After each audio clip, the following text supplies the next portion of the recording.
Hola, ¿qué tal? Mi nombre es Enrique Solís Herrera. Soy estudiante de la licenciatura en Seguridad Pública en la Universidad Digital del Estado de México. Les voy a presentar una actividad integradora que forma parte de la acreditación de la asignatura Políticas Comparadas en Seguridad Pública y Justicia Penal. Vamos a hacer una introducción a esta tan importante materia y le voy a dar seguimiento a todo el contenido que venimos abordando, que venimos estudiando durante se desarrolló esta tan importante materia. Bien, las políticas comparadas en seguridad pública y justicia penal en México abarcan una amplia gama de enfoques, programas marcos y normativos, los cuales buscan abordar la violencia y el crimen organizado, por ejemplo. Se abordan temas de modelos de seguridad pública y sistemas penales, estrategias de prevención del delito, políticas en materia de seguridad y justicia penal y derechos humanos y rendición de cuentas. Para poder iniciar y tener una base de todo lo que vamos a hablar, primero tenemos que conocer cuáles son nuestros sistemas penales en México. Y vamos a empezar por los sistemas inquisitivo y acusatorio. Los sistemas inquisitivo y acusatorio surgen en diferentes momentos históricos y tradiciones jurídicas. Estos reflejan distintas concepciones de justicia y métodos de enjuiciamiento. Por ejemplo, mientras algunos eran demasiado drásticos o demasiado autoritarios, otros están basados más en los derechos humanos, en el respeto y a las garantías individuales del imputado, de la víctima, etcétera. Comencemos. El sistema inquisitivo. Este sistema tiene sus raíces en el derecho canónico de la Iglesia Católica durante la Edad Media, especialmente a partir del siglo XII. Este surge como una respuesta a la necesidad de la Iglesia de combatir herejías y mantener el orden doctrinal. Este sistema se ponía en manos de un juez o inquisidor la responsabilidad de investigar los hechos y decidir sobre el caso, asumiendo tanto el rol de investigador como el rol de juez, es decir, era juez y parte. Este sistema fue adoptado posteriormente por algunos estados europeos, especialmente bajo regímenes o bajo los regímenes absolutistas. ¿Cuáles eran las características de este sistema inquisitivo? Primero, el proceso era dirigido por un juez, quien tenía un rol activo en la investigación, enjuiciamiento y sentencia. El juez acumulaba, analizaba y decidía sobre las pruebas sin distinción entre el investigador y el juzgador. Los procedimientos eran generalmente escritos y secretos. Nadie más tenía acceso a esa información. El acusado tenía una participación limitada y su defensa era restringida, casi no participaba, no tenía derechos como los tenemos ahora. Se daba una presunción de culpabilidad en muchos casos y era donde el acusado debía demostrar su inocencia, al contrario de nuestro sistema actual en el que todos son inocentes hasta que se demuestre lo contrario. En el anterior o en el sistema inquisitivo no era así. Los sujetos que actuaban en este sistema inquisitivo solamente eran el juez, el acusado y el fiscal. Por otra parte, el sistema acusatorio tiene sus orígenes en el derecho romano y las tradiciones del common law inglés, el cual era un sistema legal basado primordialmente en las decisiones adoptadas por los tribunales, aunque también tienen influencia o ciertas influencias en los sistemas legales modernos de Europa continental. Este sistema, en el sistema acusatorio, el proceso judicial cambia y se estructura de una manera diferente, como una confrontación entre dos partes, la acusación y la defensa. Mientras que el juez o jurado actúa como un árbitro imparcial, este sistema fue adoptado y popularizado por las reformas en el sistema legal inglés y posteriormente adoptado por muchos países con sistemas democráticos, como en Estados Unidos y gran parte de América Latina en las últimas décadas. Las características de este sistema acusatorio son las siguientes. 1. El proceso se basa en la distinción de roles. La investigación es llevada a cabo por el Ministerio Público, que vendría siendo la función del fiscal, mientras que el juez es un árbitro imparcial que no participa en la fase investigativa. 2. El proceso es público y oral, con debates abiertos entre ambas partes. 3. Se respeta el principio de presunción de inocencia, donde el fiscal debe probar la culpabilidad del acusado, a diferencia del inquisitorio. Aquí el acusado es inocente hasta que se demuestre lo contrario. 4. El acusado tiene derecho a una defensa plena y a un juicio justo. 5. Las partes, refiriéndonos al fiscal y la defensa, tienen un rol activo y la carga de la prueba recae sobre la parte acusadora. Y los sujetos que actúan en este sistema acusatorio son el fiscal, la defensa, el juez y el acusado. El sistema acusatorio penal en México es instaurado con una reforma constitucional de 2008 y marca una gran transformación crucial en la administración de justicia.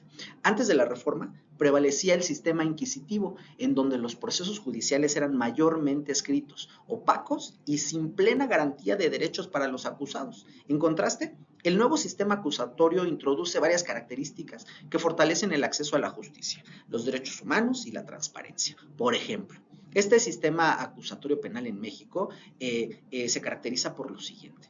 Es transparente y público, donde se respeta la presunción de inocencia, existen los juicios orales, hay garantía de defensa, contradicción y equilibrio entre las partes, resoluciones más eficientes y protección a los derechos humanos. Ahora, esto nos lleva a lo siguiente. ¿Quiénes forman parte de estos sistemas?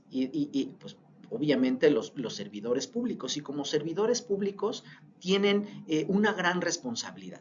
Las responsabilidades de los servidores públicos se remontan también a la antigüedad, cuando las primeras civilizaciones comenzaron a desarrollar sistemas de gobierno y administración para mantener el orden y gestionar los recursos. La responsabilidad de los servidores públicos ha evolucionado significativamente a lo largo del tiempo, adaptándose a los cambios en la estructura política, social y económica de las sociedades.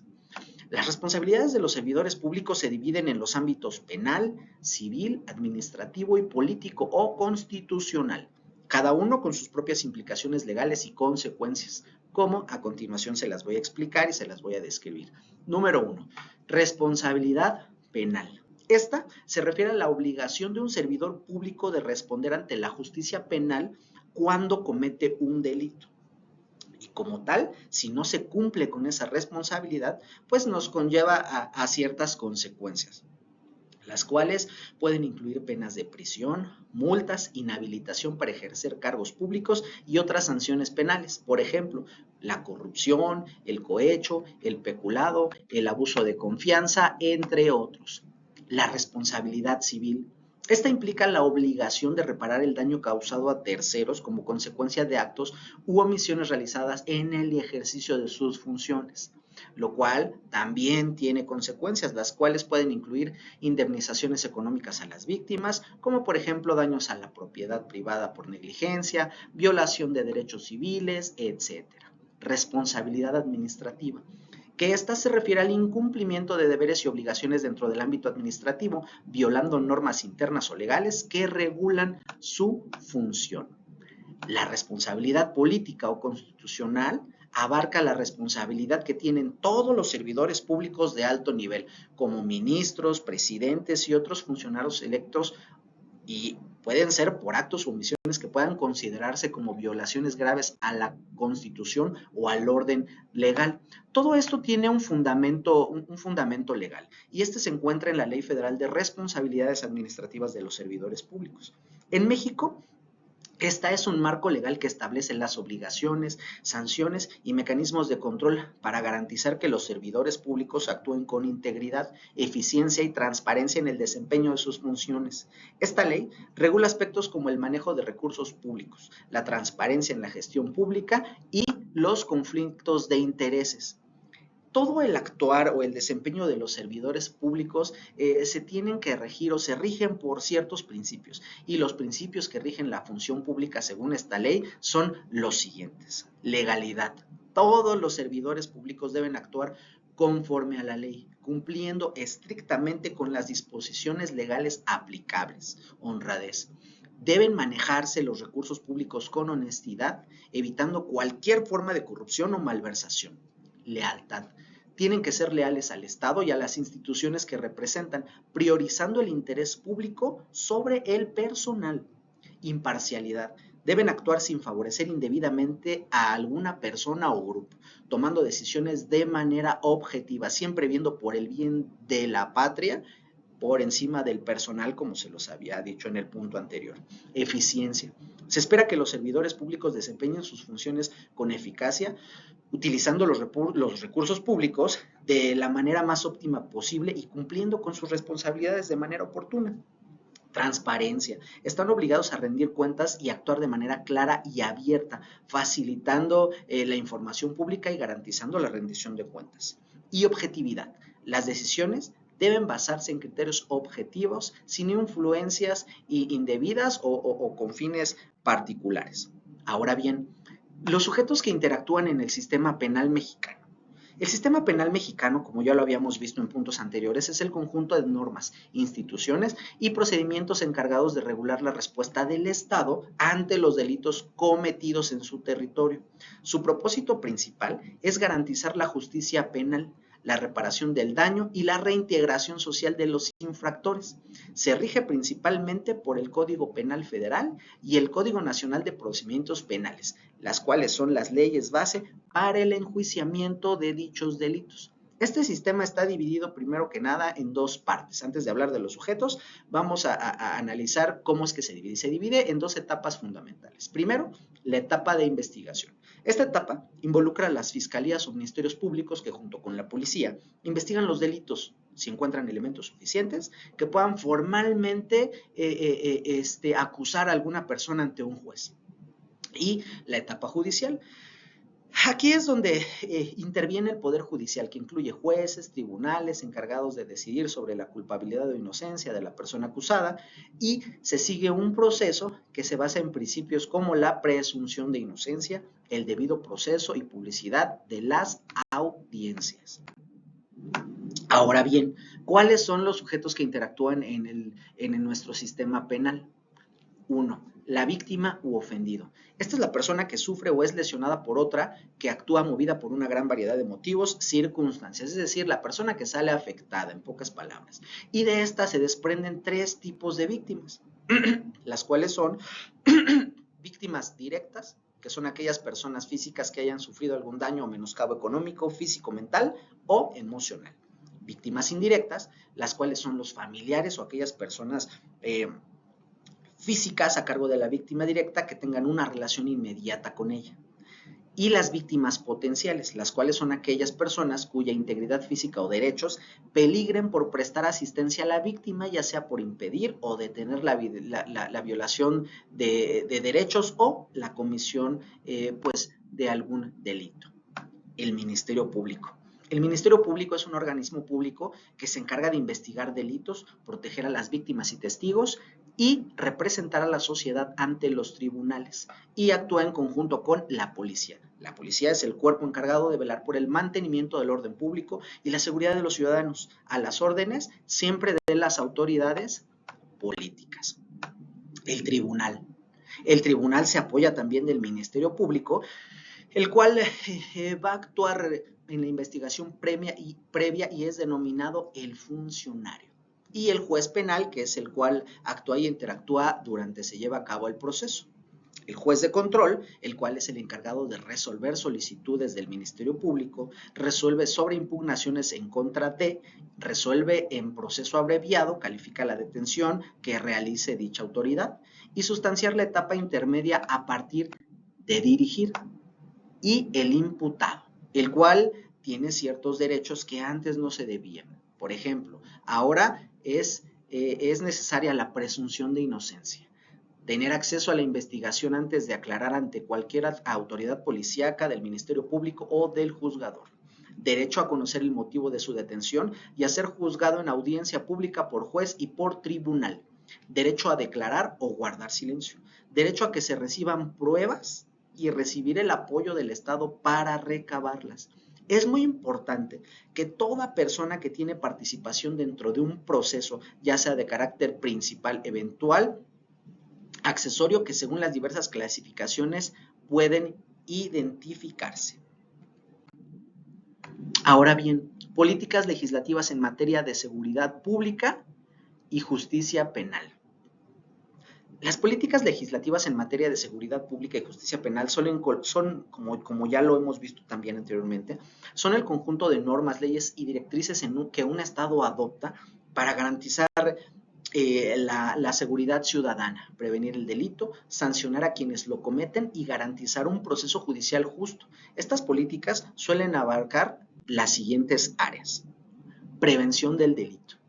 Son las normas orientadas a evitar la ocurrencia de delitos, como programas de vigilancia, políticas de control de armas y campañas de educación y concientización.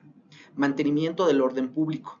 Son medidas que regulan y van a regular las acciones de las fuerzas de seguridad para garantizar la seguridad en las calles y espacios públicos, asegurando siempre que se actúe de manera proporcional y dentro del marco legal o del marco de la ley.